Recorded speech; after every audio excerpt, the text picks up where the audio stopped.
My name is Michael Shea, and I've written a book here called The Biodynamics of the Immune System. And in that book, I begin to get a little autobiographical and talk about my own personal experience of being morbidly obese when I got out of the military. So I weighed about 100 more pounds than I do now. And what is most shocking as I've worked through this in my 20s and 30s, because I'm in my mid 70s right now and I've managed to keep the weight off, which is not easy to do for a lot of people. But what's more shocking is that more and more and more people are morbidly obese. We've heard about this problem in the United States. This is March 2024, and the World Health Organization just announced this past week that over 1 billion people on this planet are obese. That in the age group between 5 and 19, the rates of obesity have quadrupled. Cardiovascular disease, type 2 diabetes, all of the spin-offs from being obese. So we have an obese planet. And we've got some solutions that my wife and I talk about in my book, and Kathy has contributed a couple of chapters regarding working with obesity. But I also just wanted to say a few things and just to offer maybe a little bit of humor in this. And that is that for me, one of the main problems with obesity is the whole notion of feast or famine in terms of our entire transgenerational history that we've had from the beginning of time, from the beginning of Homo sapiens, that has always been about a time of feast where you fill up, and then a time of famine when there's a lack of food and a lack of water and so forth. This is our genetic heritage, and we now live in a time when we can get a continual feast in most Western developed countries. And so we see this explosion of obesity where there's just feasting all the time, feasting on all the junk food, feasting on all the processed food, feasting on all the carbohydrates that we know now are not that good for you. But let's not talk about diet. Let's talk about some of the challenges that people have. And I want to read to you something about these challenges. And the challenges with diet, of course, but the challenges and the reasons I can read this is that obese people have a very challenged body image or a self-image. When I got out of military service and I weighed 100 more pounds than I do right now, I felt like a Frankenstein monster, that I had been sewn together, that I was fractured, completely fractured by this weight. And so it's very important as I read you the following story that you get a sense of that fracturedness, number one, and also a sense of okayness, that we have to begin, we've got to stop demonizing obesity, and we've got to stop demonizing obese people, because that's part of the problem. So this is a story called Being Fat in America, and it's by John Robbins.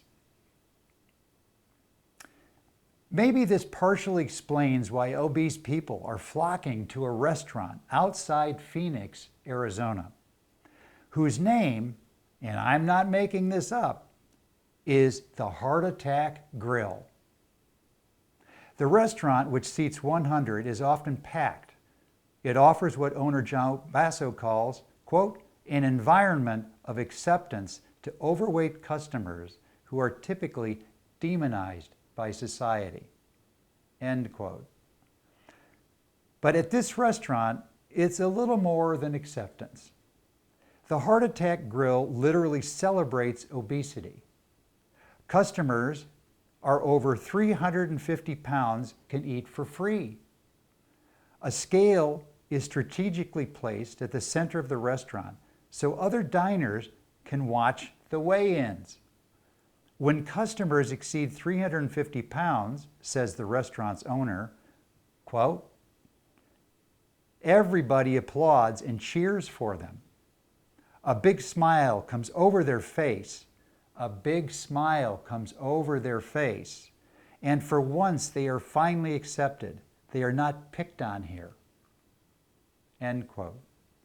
It is all seems too sexy too. Waitresses, all of them young and slender, are dressed as scantily clad nurses, wearing high heels, thigh-high stockings, and skimpy outfits revealing lots of cleavage. It sounds like fun, except when it isn't. Recently, the 575-pound spokesman for the Heart Attack Grill, a 29-year-old man, died. It wasn't a heart attack, it was pneumonia. He had been the public face of the restaurant and star of its advertising. He was also the single father of a 5-year-old girl. At nearly 600 pounds, he ate all of his meals at the restaurant for free. Heart Attack Grill owner John Basso did not deny the link between the young man's excessive weight and his tragically premature death. Quote, "I hired him to promote my food," said Basso, but his life was cut short because he carried extra weight. End quote. Ironically, the restaurant's motto is, quote, "food worth dying for," end quote. Of course, no one is forcing anyone to eat at the Heart Attack Grill or to stuff themselves full of unhealthy food. It's a free country, in theory anyway, and we're free to eat ourselves to death if we want to do so. Some would say that the Heart Attack Grill steps over the line to the point of enabling dangerous food addictions. There is certainly nothing remotely resembling healthy on the menu. Customers can purchase cigarettes, but only the non-filtered kind.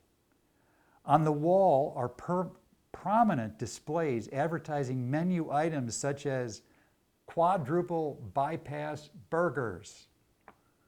They carry 8,000 calories, and flatliner fries that are deep fried and pure lard. Perhaps joking, owner Basso says, quote, "You got to get this one, please. We're in the front lines of the battle against anorexia," end quote. But the spokesperson's death is no joke, and it would be a mistake to make light of the medical consequences of obesity. And I think that's something that every person with obesity has to take up with their doctor, with a health coach, and have a contemplative practice that is so valuable. I can tell you that in my obesity, I can remember, and I'm naming some of the dishes that I had when I was obese. I'm calling this one the diabetic coma. These are pieces of pecan pie that I would eat that had 50 grams of sugar per serving. And on a good night, I could eat 2 or 3 of these diabetic coma slices of pie. My other favorite when I was obese, I called now the diabetic starter kit. And the diabetic starter kit were these gigantic granola bars covered with sugar. God knows how many grams of sugar were in each of these. And then there was the gut bomb, the famous gut bomb. There was a pizzeria in Silver Spring, Maryland, and they had a half-baked bacon pizza. There was a full pound of bacon that was only half cooked on top of this pizza with a little mozzarella. This was a fat bomb that was unbelievable. Unbelievable for your gut when you mix that with carbohydrates and white flour. And finally, I call this last dish the Code Blue ICU. I can remember having eggs, sausage, home fries, and covered with maple syrup. Covered with maple syrup. The idea of doing this talk right now is for you to begin to consider and to think about the notion of people that are overweight. And if you're overweight listening to this, I would be concerned not so much with your weight as with your body image. If you remember the Brendan Fraser movie, The Whale, when he's this huge, huge person, how they did this and how Brendan Fraser did this as a movie. And you can see in the movie the torture that he was under with his body image. So I would recommend work with your body image as much as you work with diet or anything else, and find a community that can accept you and work on your health as best you can day to day. It's trial and error. Thank you.